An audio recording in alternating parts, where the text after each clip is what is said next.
What's up, everyone? You're tuning into the Diamond Strong podcast. It's where you come feeling good and you leave feeling great. The action starts now.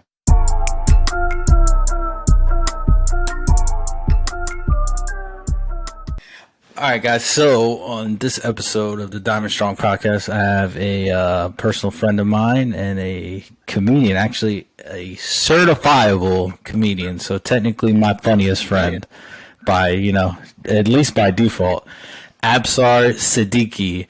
And I just wanted to start this by saying that Absar, because as proof that I am your real friend, like on that first day in college, you said I needed to be able to spell your last name to be an actual friend. Siddiqui. You're also probably reading that on your screen right now as we're talking. Who wrote it? That's right. Real talk. Okay, I see you. Speaking of that day, do you even remember how we met, that story behind that? So, Was it psychology class? The dude said, "Listen, so we're gonna do an exercise here. How you're gonna decide who your partner is in this assignment is I'm gonna hand you a bunch of screws and bolts, and whichever one matches." Do you remember that? Yeah, it's just completely random. So we were sitting on completely opposite sides of the class. The weirdest class ever. I don't know. Didn't we find porn on that guy's computer too? We did, yeah. We because like the whole class ended up being like this group project kind of thing, and like the guy was, I guess for lack of a better word, in our threesome was he was kind of weird. He was kind of weird. Won't mention any names. Yeah, Respect. yeah. Which is saying a lot if like me and you think he's weird. That's saying kind of a lot. Because I feel like as cool as we thought we were in that class, we were definitely the weirdos in that class.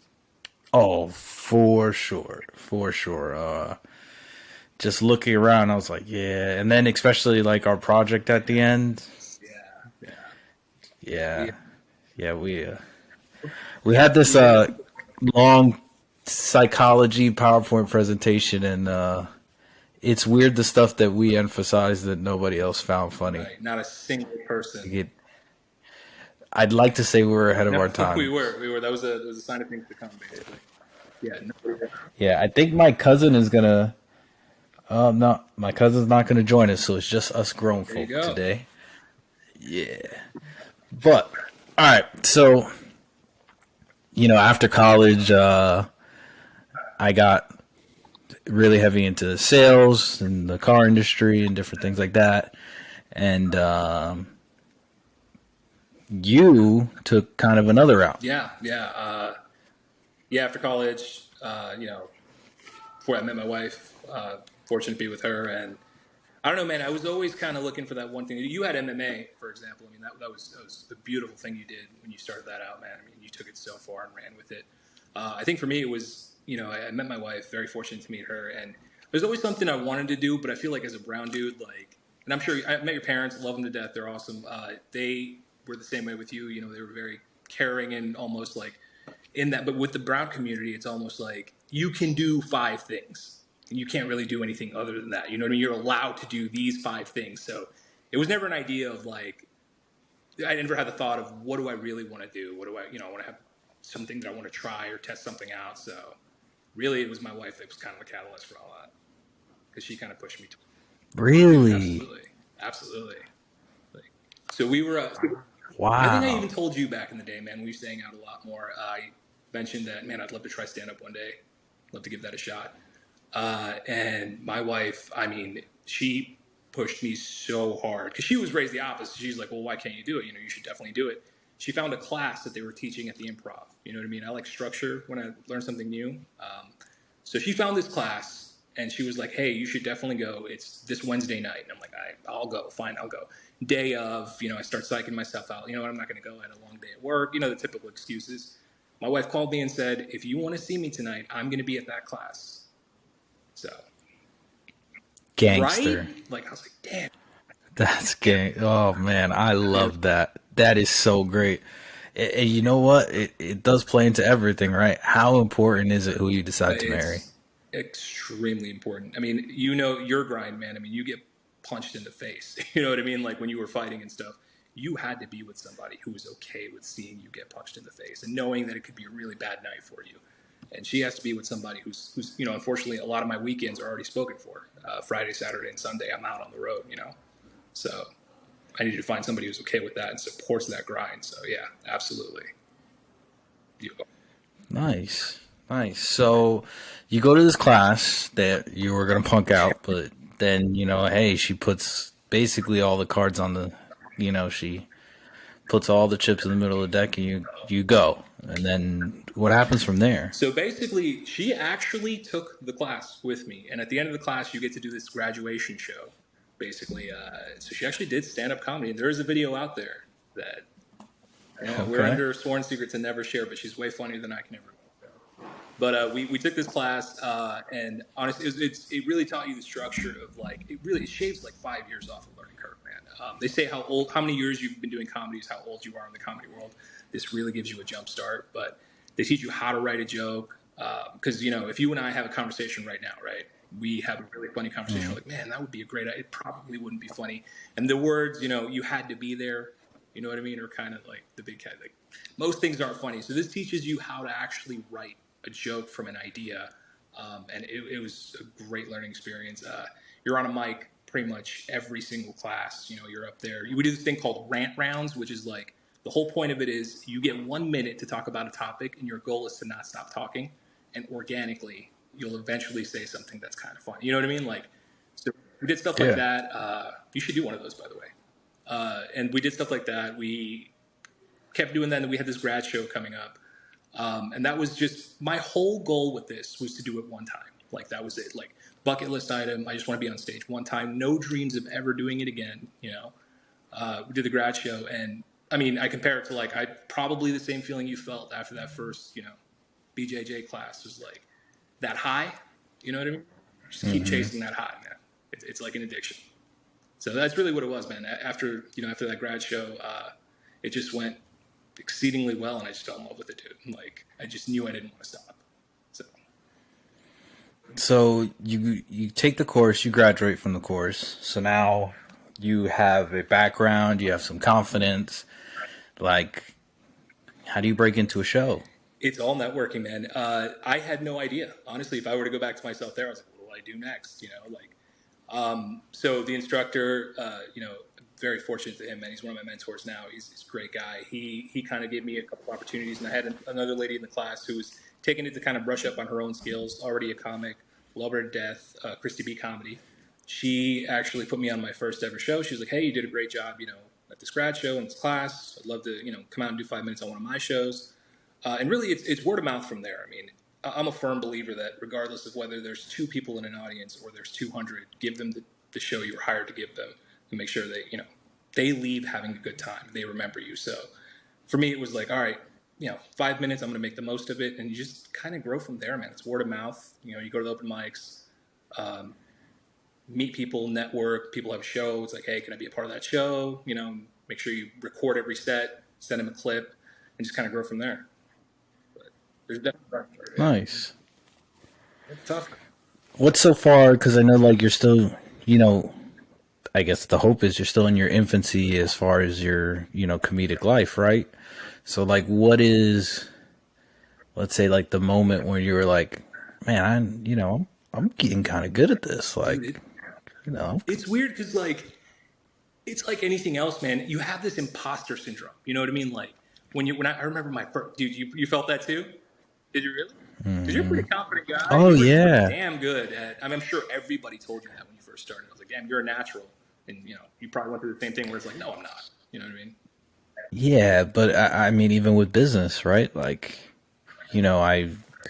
shifted after Jiu-Jitsu and MMA, kind of during Jiu-Jitsu and MMA, and I'm selling cars and doing that stuff. And, you start moving up relatively quickly, and you have that imposter syndrome. Hey, is it really me? Is it really me? Or am I just benefiting from certain circumstances? And, it just so happens oh yeah, I took this store from doing X to Z, but was it did the market shift just right on time? Did I just happen to fall into this? And then you do something similar again, and you help another store kind of flourish, and you're starting to think like, maybe this is me, like maybe it is me. And in the back of my head, I'm like, or it could just be, the brand and the location. And then you come up with all these excuses, and then you do it again, and you're like, you know what, man? Like this, it's fucking me. Like it's me. And it's those conversations you have in like the deep recesses of your mind that those are your personal like thoughts, right? That like creep in there in the middle of the night when you question things.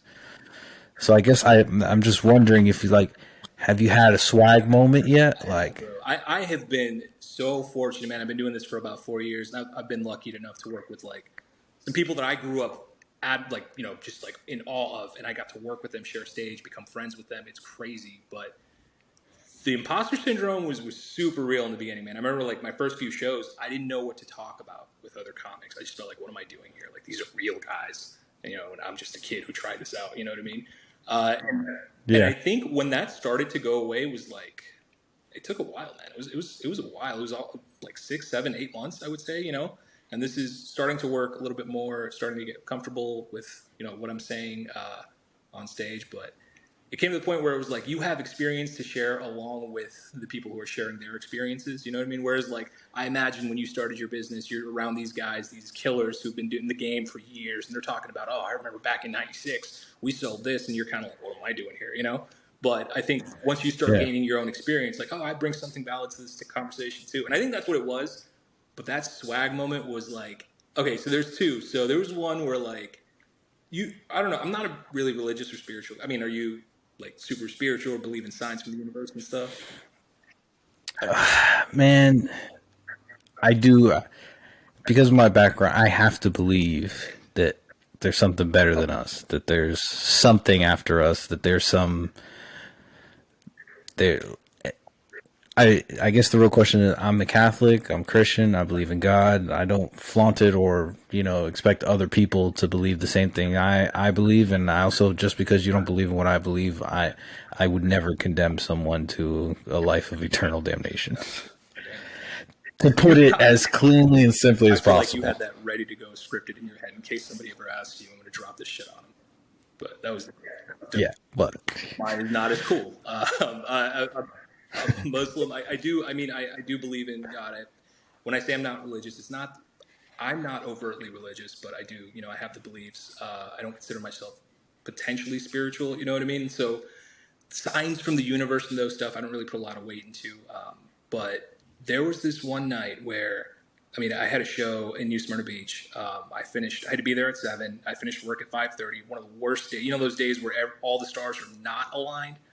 Horrible day at work. It made me contemplate, like, what am I doing? Why am I driving out? Obviously, any new venture, you're not going to make money in the beginning. I'm basically working for free with what I'm spending on gas. Why am I doing this? I just need a sign. I think I'm going to walk away. I'm going to stop doing this. I kept telling my wife on the drive there, so that's back when she used to go to the shows with me. But I was like, I gotta quit. Like, I don't think I want to do this anymore. Get to this show. I'm on stage. Microphone shuts off. It dies. So I'm like, fuck, what do I do now? I'm still pretty green. I'm like a year and a half in. So I'm like, you know what? Like, we're going to go a cappella with this. I just dropped the mic. And that was like kind of that swag moment where I'm like, oh shit, people are actually laughing. I'm just like talking without a mic, And then after that, this kid came up to me and he was like, hey man, he had tears in his eyes. He was like, listen, my mom passed away this week. And this is the first time I laughed. I just want to thank you for that. And for me, right? Could you ask for a bigger sign from the universe, bro? Damn. Like, I didn't even know what to say at that point. Like, that's one of those things. Like, how do you respond? Like, part of me wanted to make him laugh more, but I was like, oh shit. But you're like, oh man, this is a tough one to follow up, kid. Fuck. Bad day at work, man. It's not a good day. But no, after that, that was kind of the sign that I needed. I was like, oh shit, so there actually is more to this. You know what I mean? Like, than just going out. Yeah. For me, that was like one of the, obviously very sad moment, but it was super cool knowing that what we're doing at the end of the day, man, what you're doing is, people will downplay your career. Like, oh yeah, well, you're a salesman. You're putting people in a vehicle they're going to have and make memories with for years. And I think we forget about those little details in life. You know what I mean? Well, and not only that, like, man, I've changed a lot of my salespeople's lives Just I can't tell you how often like I have someone come in and they apply and they have a resume, and one of the first questions I normally ask is like, "What do you make a year?" If you don't mind me asking. Sure. And that question a lot of times is like, 30, 40, 50 grand. And I go, look, man, you have no experience. I shouldn't be hiring you. But if you tell me that you're going to give me 110%, you're going to listen to what I tell you to do, I'll hire you right now. And I'm like, I'll throw down the gauntlet. Boom. For the next 90 days, you do exactly what I tell you. And if that shit doesn't make you more in the next 6 months than you made all year last year, then it's on me. That's dope. And I can't. And the ones that do it, that stick it out, they all turn into 6-figure guys. And like, even some of those guys, like I've moved on. I've gone to different dealerships, and like they'll check in with me on Facebook and stuff, and I'll ask them how they're going. It's like I still use all the stuff you used to tell me. Like all those things, those one-liners you gave me that loaded my lips, the this and this, in this situation I say this, in this situation I do that, how I start a sale from this to this to this, and they're like, I still use it right now. Awesome. And it's how they're providing for their families. Yeah. Like at the end of the day, and like some of them now are like finance managers and sales managers and stuff, and I'm like, oh. And I guess it's crazy because, I'm still in my early 30s, so like it's weird to me like sometimes when I'm like, some of these people's lives who have changed are older than me. Like, so I guess that's what that imposter syndrome really like was hitting me, right? Because I'm here coaching and mentoring a 40-year-old and I'm 29 years old. Right. Like, it's that shift, that mentality shift, but everyone has a different runway. Everyone has different goals and, different things that they want to achieve. Like, and just all things being equal, like the things we do, if you put true effort and faith into, man, crazy things. And not only that, but like, yeah, like I'm helping that first time car buyer buy a car without their parents. That's gotta be super or like, cool, bro. And you get to do that like once a week. Like it's the coolest feeling, and they're so happy and excited. Like, and look, the truth is, a lot of times you don't get to buy the car you want the very first time out, right? Like, you're gonna come, like right now, I'm managing a Ford dealership. You're not gonna get to buy a Shelby. Like, that's not your first time car buyer. Like, that's not what you get, man. Like, you're gonna get an EcoSport, but all of it is gonna be yours, and like, there's something real cool and freeing about that. Like getting a car, and most people in this country take it for granted because they're so prevalent. But like in other countries, like you don't get a car until your mid-20s. Yeah.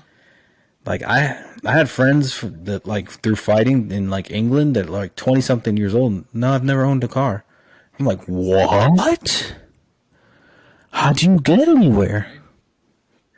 I get a ride, or we take the trolley, or they would say like stuff like that. I'm like, in America, like, and what's funny, you're 16, you get your first little hoopty or whatever, or you figure out a way to get a car, 16, 17, and like, it's freeing. It is. Like, hey, like, how many times, even if you weren't supposed to, you got in your whip and you went anywhere. You went to the beach, you went here, you went there, like, only you and God knew where you were going, but hey, you're out there, you're picking up your friends, especially you're one of the first people with a car. Now you're picking up all the homies. You're, oh man, like in other countries, they don't do that. That's not a thing. In other states, and it's so great, man. It's so crazy to me. The stuff that we take for granted in this country is nuts. 100%. Like, but also on that note, I think I got my first car when I was 16. I was way too young. I made a lot of mistakes, man. Oh, yeah. In retrospect. Oh. You got 2 boys now, right? Was it that? Yeah. You know what they're going to be doing when they get their car. I had a solid, 6-month span where I just skipped first period in high school. I was like, yeah, I have a car now. I don't need to do that. I paid for it dearly, but that's pretty much what we do at that point, especially boys. Like, it's all the freedom in the world, Yeah, it's one of those things. It's such an American ideology too. Like, your car, your freedom, you're going, and just it's honestly awesome. It really is, dude. So like, and it's one of those things. Like, it's so weird because to your point, we're always gonna do it. Like, we're swapping cars out. We just bought my wife a new car. Like, every so often, it's we're just constantly gonna do this, and yeah, we do take it for granted, dude. Like, this went down a really political little rabbit hole, by the way, where we're starting to talk about like the country. I like it. Well, like, I mean, I don't want to be like that old man on the porch, but like, man, these kids don't know how good they have it. Like, I just don't want, like, I don't want kids these days to take this for granted. No. Like, because look, that shit could change, man. Like, especially with everything's happening out there and most things that have these long type of effects start in the banking and money sector, right? And like, man, this stuff with Silicon Valley Bank it could get kind of that echo can go kind of far. Yeah. I mean, if you look like I read this article because now I've gone way down the rabbit hole, right? And it's basically listing all the banks that could survive interest rates raising for 2 years. Just 2 years from where we are right now. How many were on? And there's only one. Is it Chase? That's who I think. It's Chase. It's the only one. It's Chase is the only one. Bank of America. They project. Bank of America was like projected to go like a year and 10 months, but Chase could go the full 2 years. Oh man, dude, that's crazy. I remember. It's nuts. Dude, I watched this thing. I went down this weird so on some of these drives for these shows, I put on like these YouTube videos of like basically companies that aren't around anymore and why they declined. Dude, you'd be shocked the stuff that's not around. Like Bed Bath & Beyond, it's on its way out apparently. Like shit that we grew up like going to regularly is just not a thing anymore, man. Like kids don't even know what Circuit City was at this point. And that's like Bro, Circuit City too. Like I had a cousin that worked for Circuit City. Man, he was getting paid selling TVs. He was making like $80,000 a year, and this was like in the 90s, man. Like making $80,000 a year at Circuit City. Well, no, you know what happened is they actually fired all their high performers, and so then they just like tried like kind of like the Best Buy route and just putting in like just anybody that could show you a TV. And turns out then that just made it like a chase to the bottom. And there's not a lot of profit in there. And they just got outlasted by Best Buy. I do believe that things are cyclical, though. So there was this huge thing where like nobody wanted to go to stores anymore. Malls are dying. I think malls are still dying. But now I feel like we're at that push. Like Carvana, you know what's going on with them? I mean, I'm sure you do. I can go forever about this. You want me to drop some Carvana shit on you? Okay. I can't pay too much because they gave me like $6,000 over KBB from. I mean, they paid me way more than my car was worth when they bought it. So, oh yeah. But that's why that's also like terrible business. Just all things being honest. Like if we're looking like Carvana operating during the peak of used car market. Well, for these past 2 years, I could close my eyes online, buying cars online, and just click buy, and be the last one on 10 used cars, and I'll be profitable out of 8 of them without even really trying. Because the market was going the opposite direction. It didn't make sense. Just like the housing market, you could literally buy any house and then wait a month and put it back on the market, and you're going to make more money. Right? Like that, it didn't take a genius to do it. They still weren't making money in that market. In that market. The market that we left, they showed a gross loss. They've never been profitable as a company, not once. Yeah. That's like eventually that's going to pop. And you know what's, and I actually talked about this on another podcast a little bit, but that one hasn't aired yet. They took on more debt, which I think this is debt Chase holds. So I don't think if, Chase doesn't get out of this or restructure this, they might not last those 2 years. They'll be fine. But they'll be fine. Okay.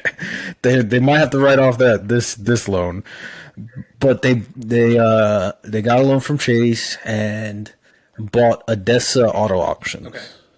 Oh, I saw that. Yeah, it was like $5.4 billion or something ridiculous like that, right? Huge asset, and kind of gave Carvana infrastructure, right? The problem is that who are auctions customers? I would imagine mom and pop dealerships and such. No, it's dealerships of all sorts, just dealerships, right? You literally can't walk into an auction, Absar, unless you have an auction access ID, and you can't do that unless you're a dealer. Okay. And who has Carvana pissed off over the past 10 years? Okay. This is starting to make a lot more sense. Car dealers, right? I won't buy a car on Odysseus platform. Just because of that. I used to actually buy a lot of cars on their platform, and I used to sell a lot of cars on their platform. When I was in Kansas City, I used them more than I used Manheim of Kansas City. Just all things being equal. I haven't, since they bought Odessa, I have not transacted once on Odessa, and I will refuse to do it going forward. They won't get a penny from me. Did they hurt your business? And I'm not the only one. But did they hurt your, like, okay, so the reason I asked this is, like, I mean, I lucked out with them. They gave me way more money than my car was worth, and I think. I'm sure they gave it to a lot of people. That's why they've never been profitable. I can name 5 people that I know that sold to Carvana. I can't name a soul that bought from Carvana. So, did they harm the business in the sales part, or was it more of like that buyback part that hurt you guys? No. I think what they hurt, I don't like. I just didn't like. Imagine this, like, hey, there's a kid at school, and he says, for all lack of a better reference, but he says you have an STD. He'll say everyone, hey, you got an STD, you got an STD, right? You got an STD, but you still get laid. That's horrible. Like, he's telling everyone that'll listen that you got an STD, but all the girls pretty much know that you don't, and you still manage to clean up. It's no big deal. But then let me ask you a question. If that kid comes to you and asks you, like, hey, man, how are you getting laid? What are you going to tell that guy? Go to hell. Yeah, no. Yeah, fuck you. Go to hell. That's basically how I feel about Carvana. Like, hey, yeah, you really... Unfortunately, there's a difference between a tech guy and a car guy, and you guys haven't figured that out. Right? Because if you did have a car guy operating, he would tell you a lot of these different things. The way you guys are trying to acquire vehicles doesn't make sense. But there's an easy flow and ebb of flow. Like, if I was an actual car guy and I wanted to go into Carvana, it would take me years, but you'd start seeing more profitability real quick. There's, like, little things that they do that, like, it's so crazy that they don't even think about this. Isn't the family, like the folks who own Drive Time? Oh, yeah. You would think they would. Okay. Yeah. Carvana owns Drive Time, but Drive Time also is a deep, like, Drive Time's closer to being a buy here, pay here than they are being an actual franchise dealership. Like, if you're buying a car from Drive Time, you went there because no one else could get you approved, and it's either buy here, pay here, or Drive Time. Again, that's not conducive to a nationwide model. So, like, a nationwide model, really, like, they're on used cars. There's a saying in used cars: you make your money not when you sell the car, you make your money when you buy it. And they haven't figured that out. Your story, I sold my car to them for like $6,000 over KBB. Let me ask you a question, Absar. If they were $2,000 over, would you have bought them? Would you have sold it there? Yeah, because they're still $2,000 over. Dude, I had to double check those figures. I was like, are they serious? Where's the scam? I literally searched Carvana scam. Are they really like whatever loophole they can find? And they just know they're just paying. They're just shooting money out. I took it. It was great. And yeah, no, it makes sense. The problem though is that that's not conducive to business. How much do you think they could retail that car for? They would have to sell it at a loss. I can't imagine them selling it at any sort of profit whatsoever. And then the tough part too is because they don't have an actual dealership structure. What most people don't realize is, like, bro, buying and selling the car, we don't actually make a ton of money. Like it's finance related products, service. That's where we're making money. Like, yeah, hey, guess what? If you have a car that's broken and it's under warranty, Ford pays us when we fix it. I know it's a crazy concept, but they do. And the hourly rate at my dealership right now is $180 an hour. Carvana has Right? So, the like, elevator, hey, though. they got an elevator, bro. Which, I mean, it's not helping fix a car. It's not bringing any more money. But, you know, you buy a car, you get a token, you stick it in, and your car comes out. That's cool. Take it just for the experience, right? I I think mean, there is a push for people to get back in stores right now, dude. Like, I don't know. I find myself. I mean, maybe it was COVID. I mean, that we're still suffering the effects of all the stuff that COVID did, but I think people are trying to get back in stores, man. Like, I feel like the salesman is back, you know? Because I'll be honest, I will never, dude, I'll buy shit on Amazon all day long. I will never buy a car online. Sight unseen. Never in a million. Yeah, I think. Printed enough money for me to take that risk. Yeah, no, like, and I mean, I guess there was a time where we wouldn't buy clothes online, right? And I mean, I bought a lot of clothes online now. Like, and there was a time where like, no, I got to try it on. But like a car, a house, I mean, there's some things that just I gotta touch it. I 100% agree, dude. I have to touch honest, it. if I'm going in, I'm sure you know this. You're in the business. If I'm going to look at a car, I'm probably going to buy that. Like, because the internet for me is research. I'm doing all the research. I've leveraged my options. I may go to a different dealership and look at what they have, but I'm going there to touch it and buy it. You know what I mean? So your mind. And you know what's so funny is like most people are inherently programmed like when they meet a car salesperson to say what? I'm just looking. I'm just looking. Right? Like, hey, I'm not buying anything. I'm just looking. Sir, I will also ask you another question. Where are most car dealerships located? Fuck, I never thought about that. Like, geographically? Like, in what type of area in said city? I'm trying to think. I mean, so you know what's weird? Just thinking about the city of Orlando, there's a lot of dealerships up and down OBT. Yeah. Yep. I mean, what else is up and down OBT? Florida Mall's down there. Remember they used to say like girls are up and down OBT? Yeah. It's that type of area. Car dealerships normally are not in very affluent areas. They're normally because you need acreage, you need land, but you also need access to highways. Mm-hmm. So like what happens is most car dealerships are in the hood.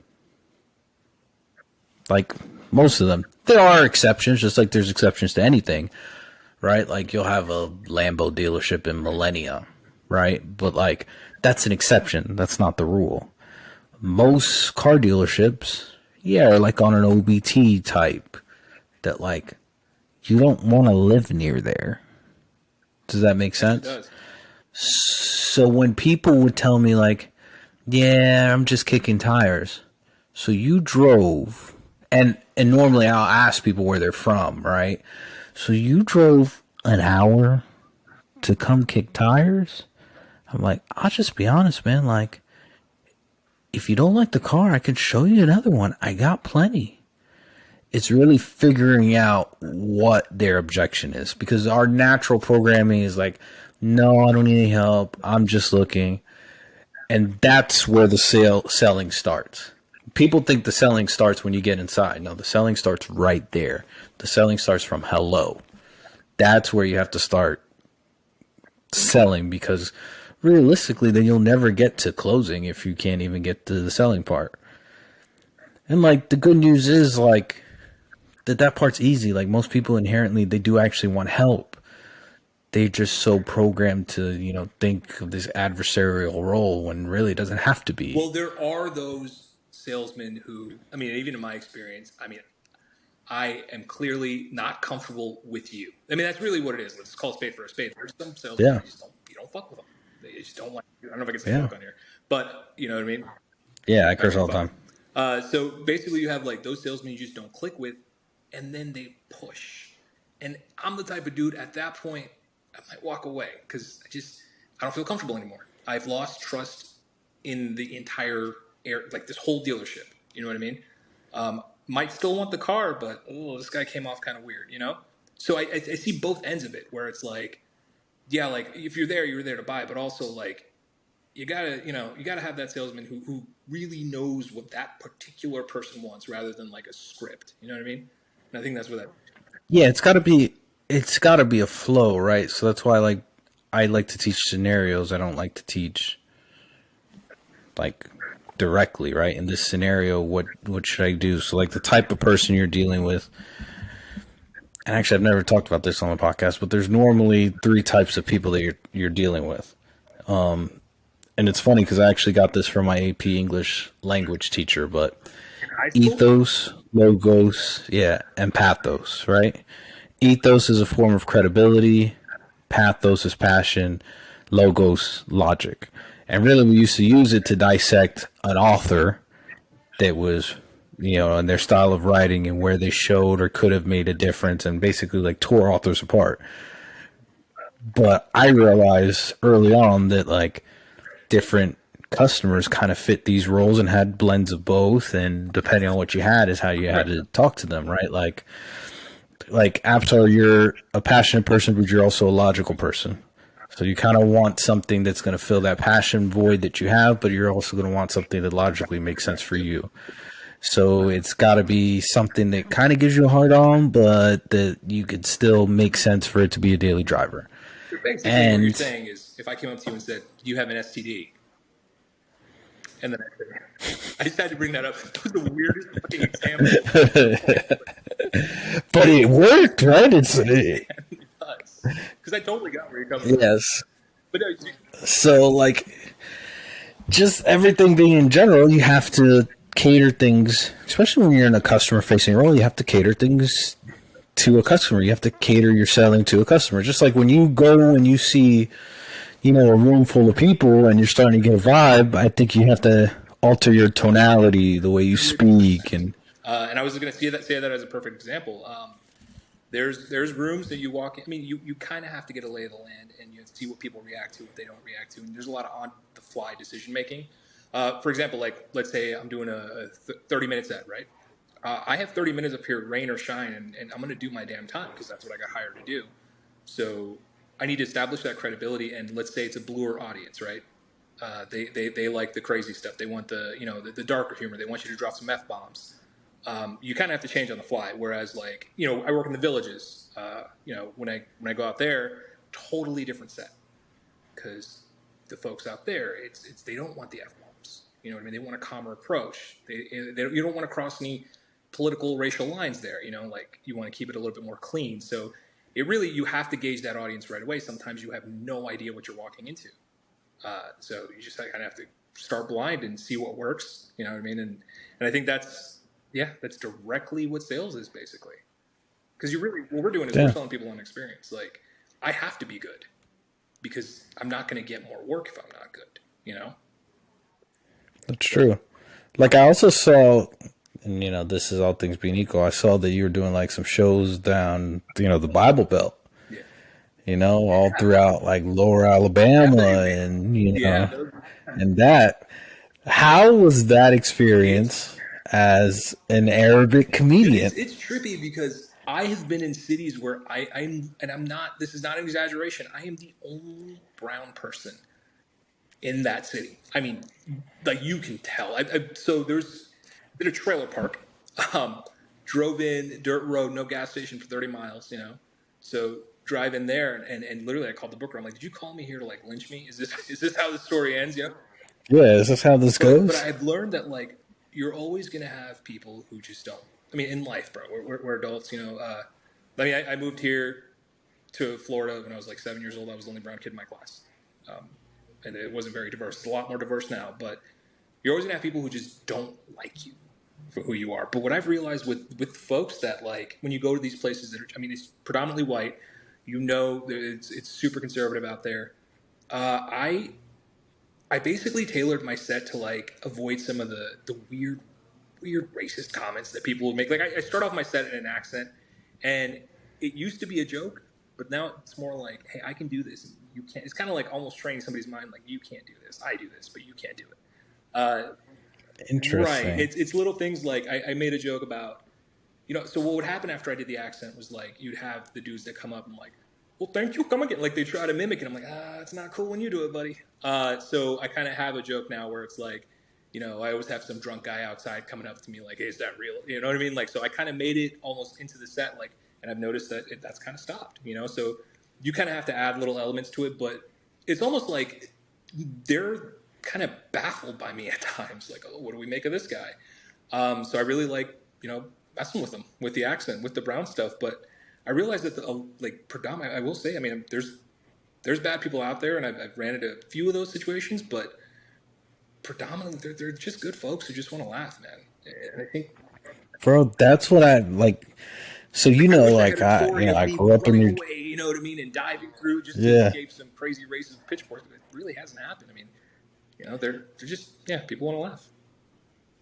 yeah. I mean, I grew up in Central New Jersey. Moved here in high school to Orlando. Then, moved to Kansas City. Now I'm here in the Panhandle. So by all intents and means, like basically Lower Alabama. Like I could be in Alabama in 45 minutes. Like, that ain't You're pretty hard. brown Like too, this is man. roll tide country. Yeah. Oh, I'm brown, bro. I'm brown. Like I'm like your favorite cup of There you coffee. go.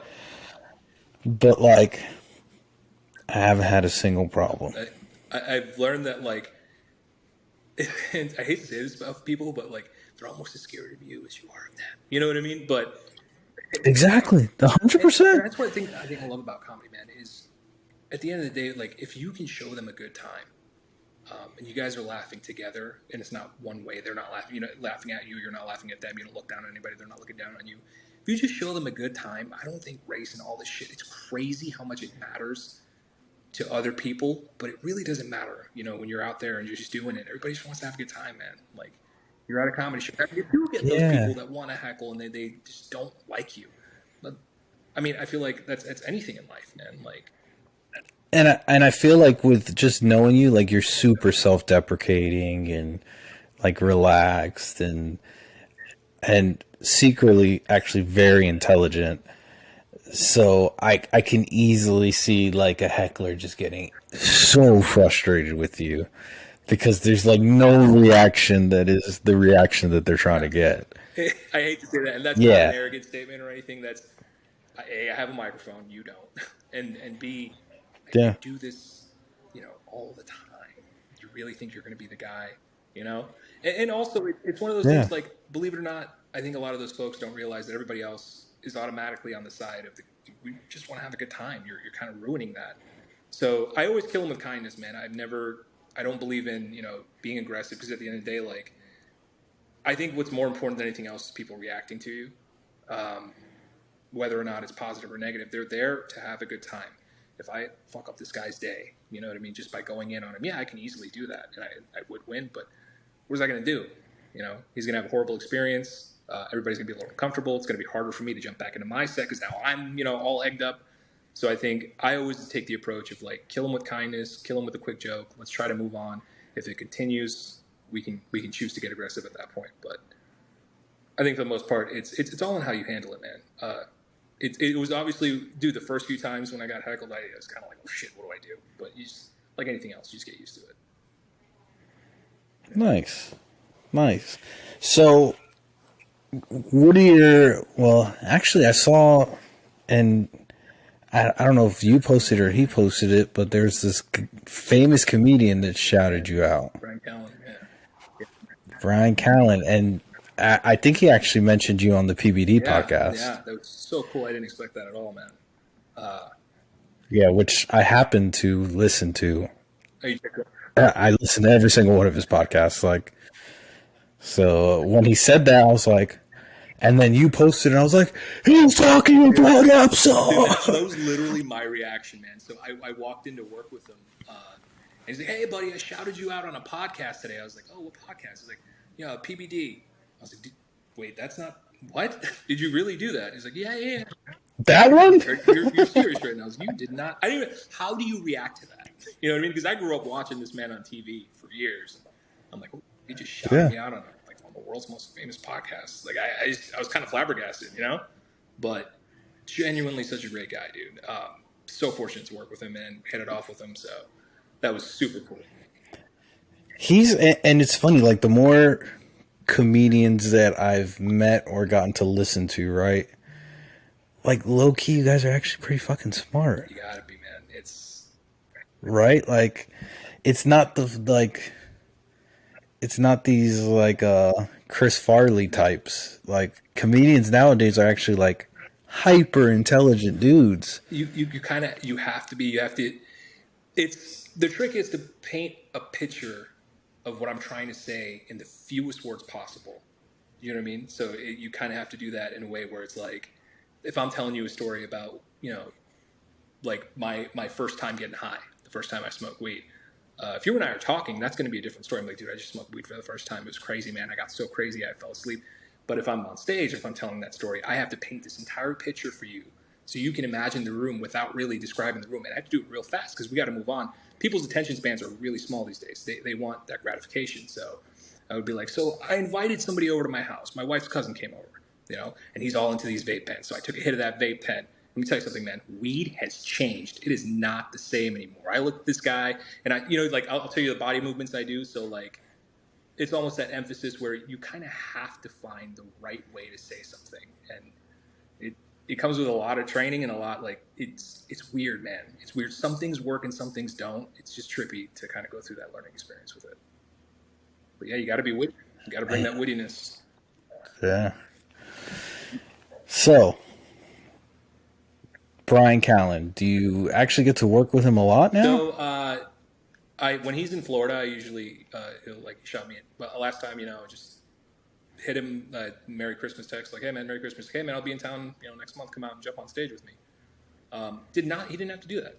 He really didn't. I mean, this is, I have no expectations of that whatsoever. He's super famous. Somebody, again, I grew up watching and admiring. So that's super cool that he did that. But yeah, generally when he's in town, I'll text him, or he's in town, I'll text him, or vice versa. But very fortunate to hit it off with him, man. He's genuinely such a good dude, like such a good dude. Gives great advice, man, and comedy is like a fraternity, man. It's the weirdest thing because like I'm sure in Catholicism it's the same thing. So in Islam we have this thing where like if you're ever lost in a new city, go to the mosque. And I'm sure they have that in Catholicism. Go to the church, meet people, and you'll be at home, right? So with comedians, it's like go to the mic, go to a comedy show, and you'll be at home because it's a fraternity. Everybody knows each other. Like I remember when I started, they said you'll meet your heroes pretty fast in this because it's a brotherhood, and it's the same thing with MMA. I imagine. I know you met some crazy people. Yeah. It's a fraternity. It's a little brotherhood. Like if you were to go to a different city, you would go to the gym there. You'd walk in, train with those guys. You go to an open mat, and you network there. And this is the same thing. So we all kind of have that bond without having that bond. And I think for me, it was trippy to see someone as big as him, be so down to earth with another comedian because he gets the grind, man. He was where I was a few years ago, so I respect that. Yeah, because like, man, he can kind of call his shots. He's done TV now, movies, a whole bunch of different things, and I mean, the list of comedians that are active right now that I would put over him isn't that long. I mean, I actually think Brian Callen was funnier than Joe Rogan, but Joe Rogan's a better podcaster, right? I love he's probably the best He's probably the best podcaster in the world. But I mean, then you have it's Kevin Hart right now and Bill Burr, Dave Chappelle. Dave Chappelle, Makes Bill me want to Burr. quit, man. Like when I watch him, like, oh, it won't be that good. It's just unbelievable how good that man is at what he does.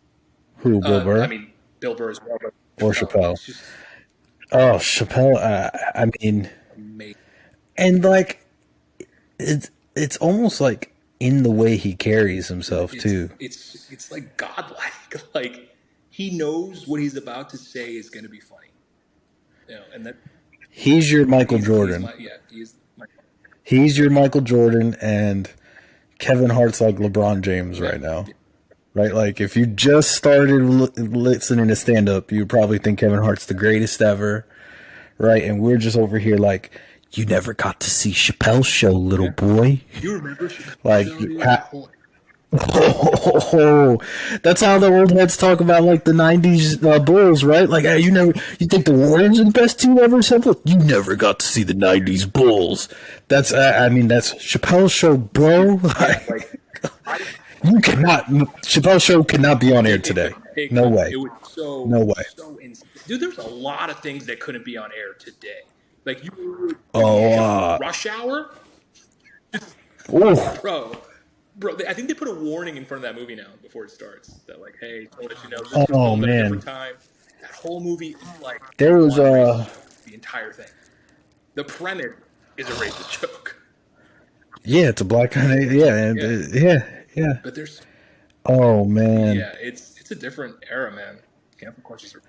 And even there's some that like are pretty recent, all things considered. I mean, in the last, I mean, maybe it's been 15 years now that, but they just can't be on. What is that one with where Iron Man was a black dude? Tropic Thunder. Tropic Thunder. Oh Dude. man. That movie is forever going to be remembered with just that sentence forever, bro. Like, Yes, Iron Man was a black dude, and he didn't get in trouble because another guy next to him was was playing an autistic guy. So everyone like, I love how he did it tastefully.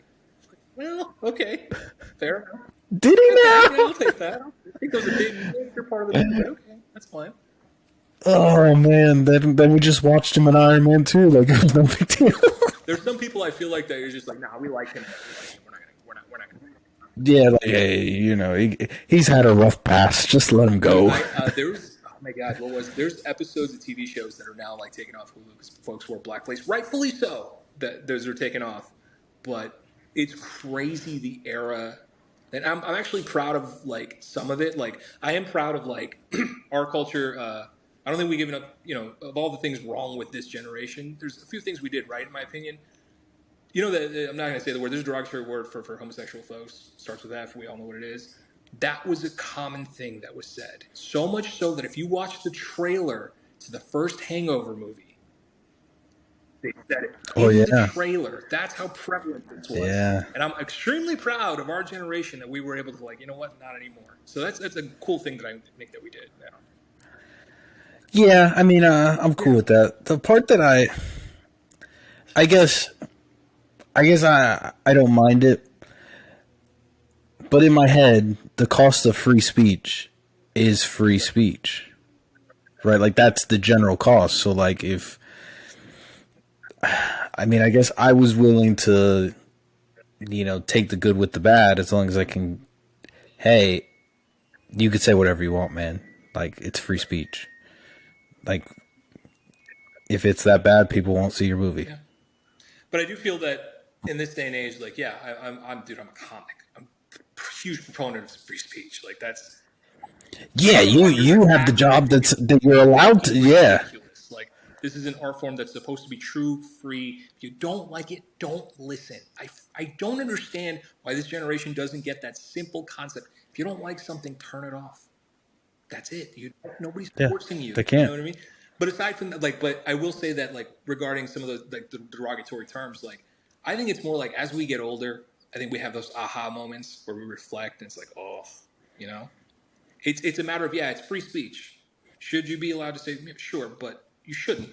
Also, you just shouldn't. To be a good person, you just shouldn't say. Yeah, you know what I mean? Like, no, I don't disagree with you, but just like if someone says the N-word and throws that hard R at the end, I'm like, hey, if you say it in front of me, you might get punched in the mouth. But you're allowed to say it. Yeah. And I agree with that. Free speech. It's effed up, but I think we're just not punching each other enough, man. I think that's what it is, dude. I think solid. Like, there's so many people in life that I meet that I'm like, you've never been punched. You should have. You've never been punched. I could tell you've never been in a fight because you talk. You think you're still in front of your keyboard right now, and I'm right here. You meet people on a regular basis like you've never been punched. You've never been in a fight because that does something to you, man. It changes you. It's like there's consequences to my actions. Well, and especially if you learn to live in that fire, it like I became a completely different person. What do you mean? Like, not only like the stuff that, like, I noticed that because of fighting MMA, I am less likely to get in a fight in real I life. can see. I'm less likely to be aggressive. But once you turn the flip, that switch, I'm sorry for what you're about to experience. That's like a But like, fucking badass thing to say. Holy shit! I can't say that about my comedy, bro. Like, what am I gonna, listen? I want to tell a well, joke. There's that flip that switch. You better. it's gonna You're get gonna you. laugh. It's I'll gonna say that get right you. now. But it just is. It's true. Like, man, I even remember, this a couple years back. There's this detail kid in our dealership. He's about 6'3", kind of a bigger boy. You could tell he played a little football, like big dude. And he comes and he's like, hey, they had to, get managers to sign their checkout sheet that they did all their work, and he hands it to me blank. And then I look and I'm like, man, did you do anything? He's like, nah, but I'm going to. Can you just sign it? I'm like, my signature is that same signature that if you took to service for a $10,000 engine, they'd order it because my signature's on there. So I tell him, like, look, man, hey, I can't sign it if it's blank. Just fill it out. I'll sign it filled out. And he goes, well, I don't know why you're making such a big deal out of it. And I go, well, no, I'm not making a big deal. I'll sign it if it's blank. Then he says it again. Well, he goes, oh, these fuckers making a big deal. So I go, oh, you want to see a big deal? I crumple the piece of paper and I throw it in the trash. I'm like, now it's a big deal. And he goes, oh, you think you're big mad because you're a manager, but I'll fuck you up, though. And I go, wait, what'd you say? He goes, I'll fuck you up, though. Bro, I go like this. I undo my shirt. I go, let's go, man. Ain't no time like the present. I stand up, and he starts backing away. He's like, no, like talking. I'm like, man, it's real simple. Like, hey, you don't got to argue. We'll just go out back, and we'll handle business, and that'll be fine. Let's go. And then, people jump in between or whatever. And then people start telling him that, like, hey, man, you could have picked any other manager here and you would have been right, or any other person here and you would have been right. But you should really Google Erik's name because there's some videos that come up that might interest you if you're going to get into a fight. And then it was like 2 or 3 days later, the kid comes up to me. He's like, hey, man, I was having a bad day and this. I'm like, nah, it's no big deal, man. But, like, if you want to get into an altercation, like, know who you're getting into the altercation with, dog. Because, like, that, and I even told him, I was like, I don't even mean this to be offensive. I mean this, like, in the same way that, like, if me and you thought we were going to get into, 3-point shooting contest with a professional basketball player, we're going to lose. You were going to lose. And the difference between a 3-point shooting contest and a fight is afterwards you weren't going to look the same or feel the same, or you might never look or feel the same. Like, that stuff can be permanent.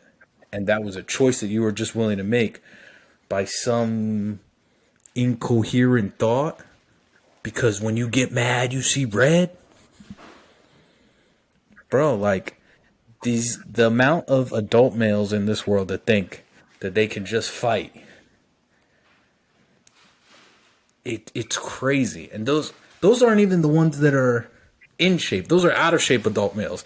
Even in shape adult males, bro, you going to the gym and benching whatever you're benching is not helping you in this MMA fight.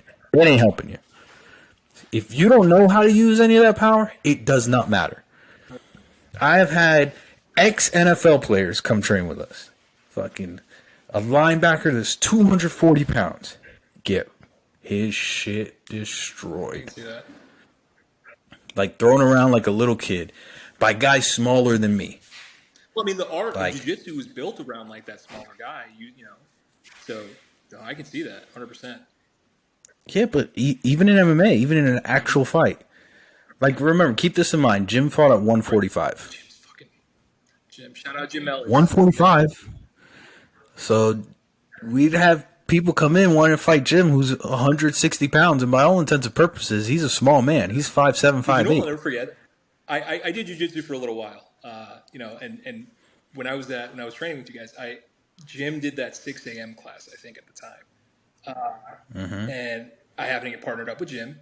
I forgot what drill or what exercise we were doing.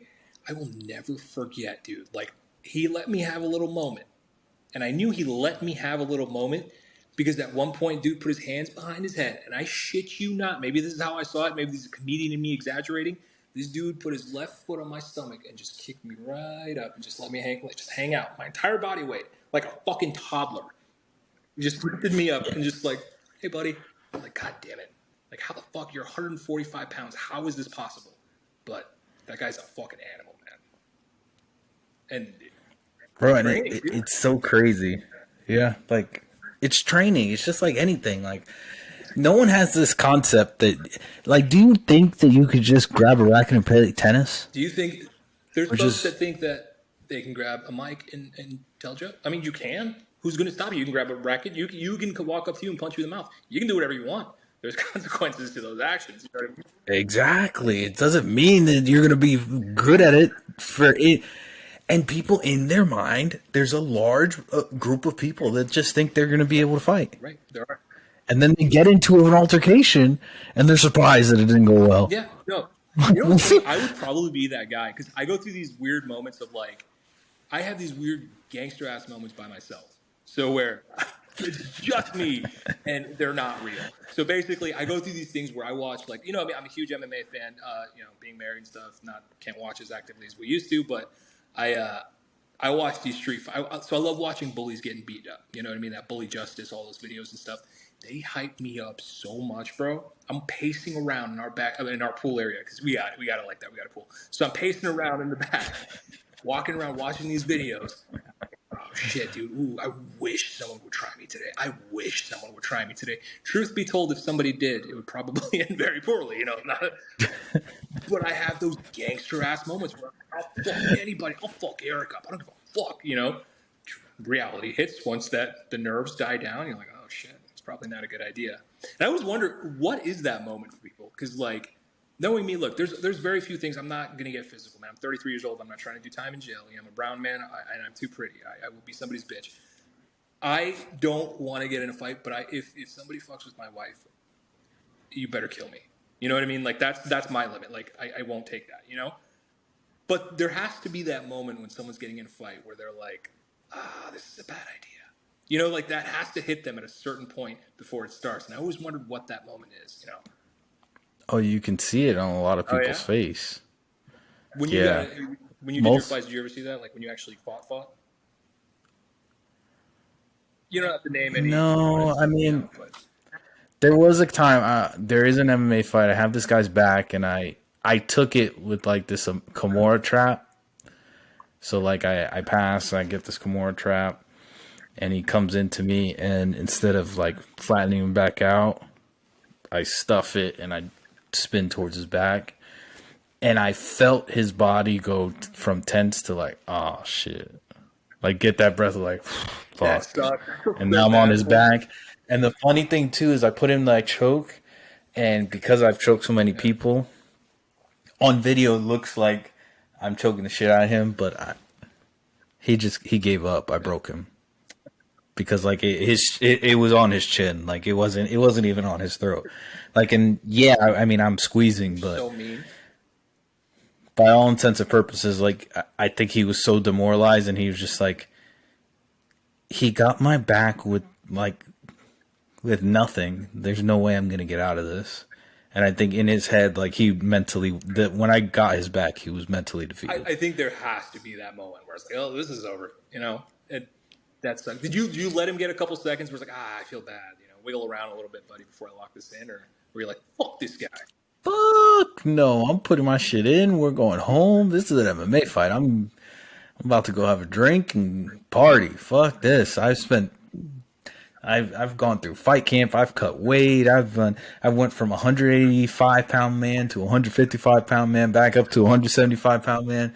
This needs to be over. No, and so let me ask you this. So in comedy, I feel like there's a high. I describe it as high because my wife sometimes. I mean, it's crazy. What you do is fucking crazy. Getting in the cage and fighting somebody is insane to me. But that's a What I used to do. I used do to not do, do that. right. I ain't doing that. Yeah, anymore. no, I'm sure that. I'm an old man. But people look at like comedy like that's crazy. I would never do. And you know when you're so in it that when someone says that's crazy. It doesn't even affect you. Like if it's anything like how I feel, it's like, oh, okay. The day in the office. What are you talking about? But for me, it's like I don't realize how many people have this innate fear of talking in front of other people. That It's crazy. It's crazy, and my wife even says, she's like, "How do you do this? Like, it's crazy." Because how do I describe it? How can I describe stand-up comedy to you? What is the reason for this to exist? You know what I mean? Like, what's the whole point? It's you go up, you get dressed to hear someone else talk for an hour, and then you leave.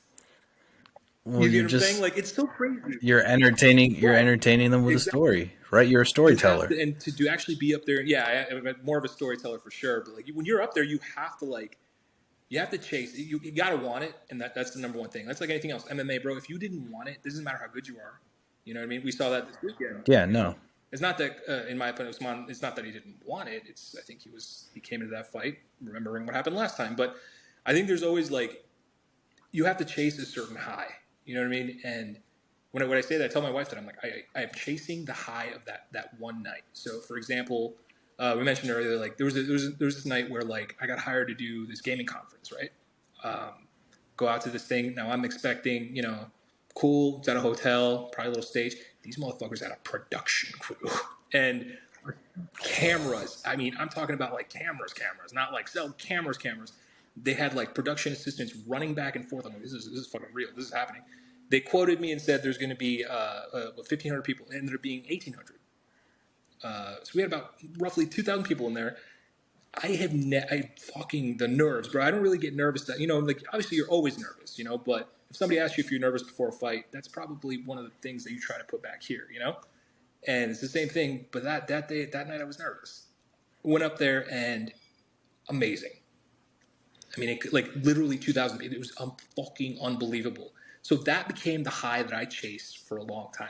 It almost reset that clock to like that one night where it's like, that's what I want again, and that's why I keep doing this. So I imagine in MMA, you probably had that same thing where you had that one like, fuck, I want that again. I know there's a term for it. Yeah. The funny part is like, man, I enjoyed doing jiu-jitsu way more than MMA.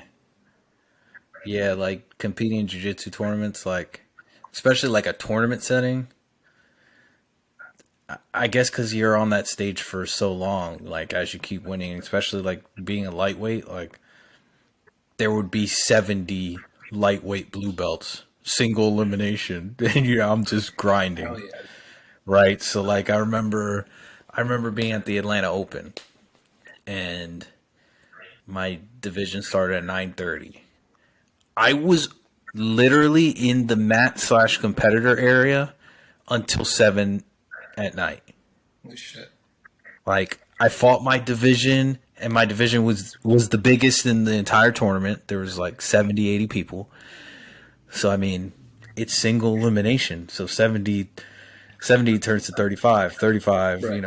Over and over and over until you're a champ.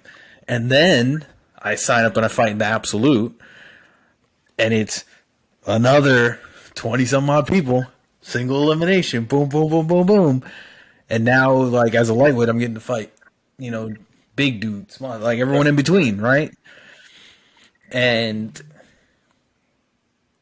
it's something, too, like, with jiu-jitsu in particular, like, you have teams, right? So at the time I was with Alliance, and, everyone at Alliance is sitting here, and we're all wearing the same shirt, like T-shirts, Alliance competition team, da-da-da. And they're all cheering your name. And then the other guy is with Checkmat, and they're all sitting there. They're all wearing their shirt. They're all cheering his name. And you're in between, and it's like you're their gladiator. That sounds like and they're cheering for you, dude. I would love that. It's nuts. Like the amount of like the adrenaline and the feeling of that. And like, look, what ends up happening when you train jiu-jitsu is those guys that you're with end up becoming like your best friends, right? Like it's just who you are, right? So like, I have all my best friends right there cheering me on. I have my coach that's my mentor, literally sitting in my corner giving me instructions. And that dude has the same thing on his side. And it's just me versus him. And we're the same level, right? Going to war to try and win for their teams, bro. And it's the craziest feeling. And Atlanta Open in particular, because like a lot of times as a lightweight, when I won, every team could put 2 people into the absolute, right? Based on, and it depended on the number of people you had win or place. You had a place in order to go to absolute. And just the way it broke down, the leader of Alliance at the time is a guy, and he's still the founder of Alliance. His name's Jacare. Okay. Oh, so wait, we're talking about not Sosa, different Jacare, but same alligator reference. His last name's Cavalcanti, and yeah, older dude, way older than Jacare Souza, the original Jacare, and he comes up to me. And he goes, Erik, I know you're a lightweight, but you need to fight in the absolute. good shit. That happened. At the time, I was like, bro, at the time, I had never really fought in the absolute. Like, I was a lightweight. Like, think about it. It was, you had Rooster, Light Feather, Feather, Light, so forward. Then you had Middle Heavy, Heavy, Super Heavy, and Ultra Heavyweight. And the difference between lightweight was I was 165 and a half with a gi on, so like 162, 163 pounds. Ultra heavyweights are over 225. That's a big difference. Yeah. Did you fight anybody that big? And it's 225 plus. I mean, I lost in the quarterfinals to an ultra heavyweight. He was 300 pounds, and I'm the only person that scored on him in the whole tournament. People in his own division, no one scored on him. I would not do that. There's this. I mean, that's respect. I argued with the ref. I'm like, this is kind of bullshit because you didn't give me points for this sweep. No, hey, get your dude. It's the same. So to your point, what that made me think of was like when I have a show. So when I have a show with people who are coming out to see me, or like my friends who are coming, it's the same thing. And by the way, I encourage everybody who's not a part of something, who doesn't chase what they want to do, chase what you want to do. I mean, there's 2 folks on this call right now who you did it, man. You lived the dream. You wanted to get in that cage. You fucking got in that fucking cage. You wanted to do the jiu-jitsu thing. I remember when you first started, man. You just wanted to try it out in Kissimmee and Gracie Bar, and you ran with it. These things become a big part of your life, and you'll meet some of the most amazing people in your life. I'm very fortunate through comedy. I've met, my best friends. Love them to death, and you'll meet these people. So I encourage everybody, man. If there's something you want, get in that community. It will make your life better. But my point in that is like, I have when they come out, like even my other comic friends, you don't want to do bad in front of them. You know what I mean? Like, oh yeah, I want this to be the best set I ever just had. I want him to know how funny I am. I'm funny as fuck. Yeah. It is a competitive industry, but also like it just adds on to it, man. You don't want to do bad in front of even your best friends. You want them to see you do well, because those conversations when you don't do well, you know what I mean? Which we all bomb, by the way. Bombing totally happens all the time, but you just want to do well, that added pressure. So I totally get what you mean. Like, obviously not in the same level of intensity, but when you got those people behind you, I feel like if they weren't there, it's almost like it adds the pressure, and it's like, fuck, this is a lot of pressure. Let's go. Let's do this. But if they weren't there, you probably might not have done as well. You know what I mean? Like, no, definitely not. Like, that pressure. There's moments in any. Yeah, there's moments in any struggle where, like, there's give and take or whatever. there's no give and take when the army's behind you, dog. 100%. No. You are going to earn every inch, and I'm going to earn every inch. And it's going to be just it. I'm going to leave here, and I will have, without a shadow of a doubt, given you everything I have. Whether or not it's good enough is, I don't know. But you're going to get everything. I'm bringing everything. And I, Like, this isn't like training where, no. I'm going to leave, and I'm not going to be able to open my hands because I'm going to guard every grip like it was my life's purpose. somebody told me very early on when I started in comedy was treat every show like it's your last show. And how I take that message is like, whether or not sometimes you get to a show, man, you're looking forward to it, 2 weeks advertising, only 2 people show up. I mean, it's just the reality of the situation. But guess what? You're giving those 2 people everything you have. And I'm a firm believer in that. You will get the best that I have to offer. I will try my ass off to get you to laugh and have a good time tonight. Not even that you remember me, but that like every single time, I want that. I want you to be like, that was the best one on the lineup. And that's not a knock on anybody else. I want the whole lineup to be great. I mean, that's what you want. You want everyone to do well. That's how you know it's a great night. But like, you want to show even that one person. I did 20 minutes for 2 people once, man. A couple. Poor couple. It wasn't good. But I gave it everything I had, man. And they liked me. Like, we had a great time. They ended up following me on Instagram. Like, it was great, But you'll have to, you just got to bring it, man, every single time. And I think, Man, I need to go see one of your shows for sure. For sure. I need to see one. Come out next month. Well, you're so far away now, too. Where? Yeah, I'm in Pensacola now. So I will be actually, my first time headlining will be in Winter Haven at the Laugh Out Lounge, and then I will be headlining at Matt Cap's Comedy Club as well, New Smyrna Beach and Winter Haven. So, come on out, man. Come whenever. I still haven't seen your kids, are bro. those You know what I mean? Oh yeah, that's true. You gotta meet the psychos. Yeah, and that's one thing I tell my wife all the time too. Like, I use you as an example and a few other folks where like we talk all the time where it's like, oh, so like there's some of your friends like that you don't talk to. I'm like, it doesn't matter, because if I call Erik tomorrow, if I call some of my other friends, it'll be like we never stop talking, even if it goes, even a year's been by. Like, it's just that bond. So, come out, man. We'll have a good time. Yeah, for sure. We got to figure that out, man. I do appreciate you like letting us record one of our conversations. This is awesome. This is pretty much what it'd been like if we were just talking anyway. So. With a lot more cursing, more, yeah. And we would have really done a lot more talk on the cancel culture stuff. So glad we both bit our tongues there. Hey, if you want to, we could do a whole nother thing on cancel culture. I don't mind. I don't hide from it at all. I want them to come and try and cancel me. Come for it. Because I'm all self-funded. Come for it. They might. They can do that. I don't know who they is. Yeah, but I know. For you, bro. Well, I don't know if they is the pronoun. You're right.